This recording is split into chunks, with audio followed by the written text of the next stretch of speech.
राजा सुहेलदेव, वो योद्धा जिसने गजनवी आक्रमणकारियों को हराया।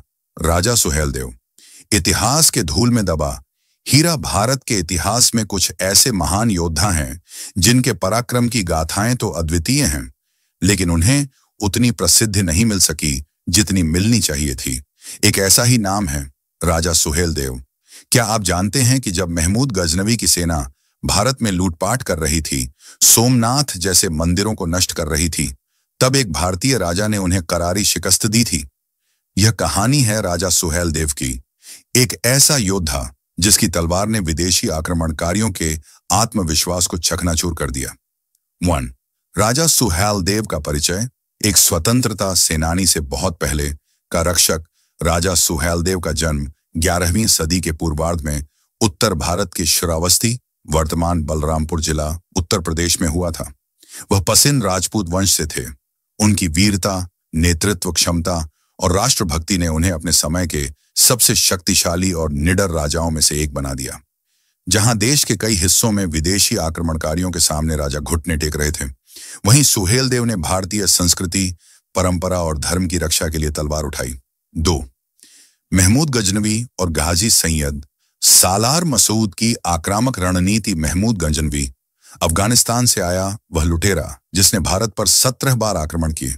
उसकी नजरें केवल धन और धार्मिक स्थलों को नष्ट करने पर थीं।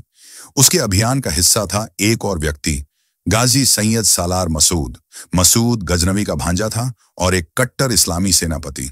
उसने गजनी से भारत आकर अवध, उत्तर प्रदेश के कई क्षेत्रों को अपने कब्जे में लिया। उसकी योजना थी उत्तर भारत को पूरी तरह इस्लामी सत्ता के अधीन लाना। मसूद का धर्म प्रचार तलवार के बल पर बढ़ता गया और उसने कई स्थानीय राजाओं को हराकर अवध में अपना डेरा जमा लिया। 3. असंदिग्ध युद्ध। बहराइच की लड़ाई।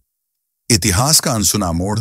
जब सालार मसूद की सेनाएं लगातार भारतीय क्षेत्रों पर कब्जा करने लगीं, तब सुहेलदेव ने उत्तर भारत के 21 छोटे बड़े राजाओं को एकजुट किया। यह एक अभूतपूर्व गठबंधन था, जहां जाति, धर्म और वंश के परे जाकर एक ही उद्देश्य था, मसूद को हराना। सन 1033 ईस्वी में बहराइच के मैदानों में एक निर्णायक युद्ध हुआ। यह युद्ध किसी साम्राज्य की सीमा या खजाने के लिए नहीं था। यह युद्ध भारत की अस्मिता की रक्षा के लिए था। सुहेलदेव ने बड़ी चतुराई से अपनी सेना को संगठित किया। उन्होंने गुरिल्ला रणनीति अपनाई, दलों में बांटकर आक्रमण किया और मसूद की सेना को थका दिया। युद्ध कई दिनों तक चला और अंततः सुहेलदेव की सेना ने सालार मसूद पीर बन गया। इतिहास और आस्था की टकराहट। दिलचस्प बात यह है कि जिसकी मौत राजा सुहेलदेव ने युद्ध में की, वही सालार मसूद आगे चलकर एक पीर के रूप में पूजे जाने लगा। बहराइच में उसका मकबरा आज भी मौजूद है और हर साल वहां उर्स लगता है, जहां हजारों लोग मन्नत मांगने जाते हैं। यह भारत की विचित्र ऐतिहासिक संस्कृति को दर्शाता है, जहां पराजित दुश्मन भी श्रद्धा का पात्र बन जाता है। 5वां, क्यों इतिहास ने राजा सुहेलदेव को भुला दिया? इतिहास में राजा सुहेलदेव का नाम कभी मुगल या ब्रिटिश दस्तावेजों में प्रमुखता से नहीं आया। कारण था, उनकी जीत एक ऐसे दुश्मन के खिलाफ थी जिसे बाद में धार्मिक स्वरूप मिल गया। इसके अलावा ब्रिटिश इतिहासकारों ने जानबूझकर भारतीय वीरों के नामों को इतिहास से मिटाया या छोटा करके लिखा। हालांकि मूल स्रोत, जैसे मिर्जा राजा हेमराज रसाल द्वारा लिखित मिरात-ए-मसूदी मानिन में सुहेलदेव की वीरता और बहराइच की लड़ाई का विस्तृत वर्णन है। 6. समकालीन पुनर्जागरण। जब भारत ने अपने वीर को फिर से खोजा, हाल के वर्षों में राजा सुहेलदेव का नाम फिर से चर्चा में आया है।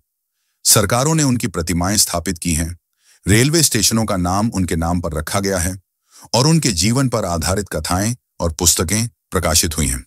2021 में प्रधानमंत्री नरेंद्र मोदी ने राजा सुहेलदेव की प्रतिमा का अनावरण किया और कहा, राजा सुहेलदेव जैसे वीरों की गाथाएं हमें आत्मगौरव देती हैं। 7. कुछ रोचक तथ्य जो शायद आप नहीं जानते। सुहेलदेव के नाम से कोई महल या किला नहीं है, क्योंकि उन्होंने लड़ाई जमीन के लिए नहीं, आजादी के लिए लड़ी। बहराइच की लड़ाई को भारत की पहली असली धर्म रक्षा युद्ध कहा जाता है। सुहेलदेव की सेना में दलित, आदिवासी, ठाकुर, ब्राह्मण और अन्य जातियों के लोग शामिल थे। एक सच्चा जनसंगठित विद्रोह। भारत में बहुत से गांवों के लोकगीतों में अब भी सुहेलदेव का नाम एक वीर रक्षक के रूप में गाया जाता है। कई लोक मान्यताओं के अनुसार राजा सुहेलदेव योगियों की संगति में रहते थे और उनमें धार्मिक आभा भी थी। 8. राजा सुहेलदेव की विरासत। एक प्रेरणा। हर युग के लिए राजा सुहेलदेव का योगदान आज के भारत के लिए अत्यंत प्रेरणादायक है। वे सिर्फ एक योद्धा नहीं थे, वे एक दूरदर्शी नेता थे जिन्होंने सामूहिक संघर्ष की शक्ति को पहचाना और इस्तेमाल किया। उनकी कहानी हमें सिखाती है कि इतिहास के पन्नों में चाहे जितना भी अंधकार क्यों न हो, सच्ची वीरता कभी खोती नहीं। अंत में यह निष्कर्ष निकलता है कि अब समय है राजा सुहेलदेव को उनका स्थान देने का। राजा सुहेलदेव की गाथा सिर्फ अतीत नहीं है, यह वर्तमान में आत्मगौरव और एकता का संदेश है। जब आज की पीढ़ी अपने इतिहास की ओर देखे तो उसे गजनवी को हराने वाले उस अदम्य योद्धा की कहानी जरूर जाननी चाहिए जिसने भारतीय अस्मिता की रक्षा की। राजा सुहेलदेव का नाम इतिहास नहीं, गौरव गाथा है और इस गौरव को आगे बढ़ाना हम सबका कर्तव्य है।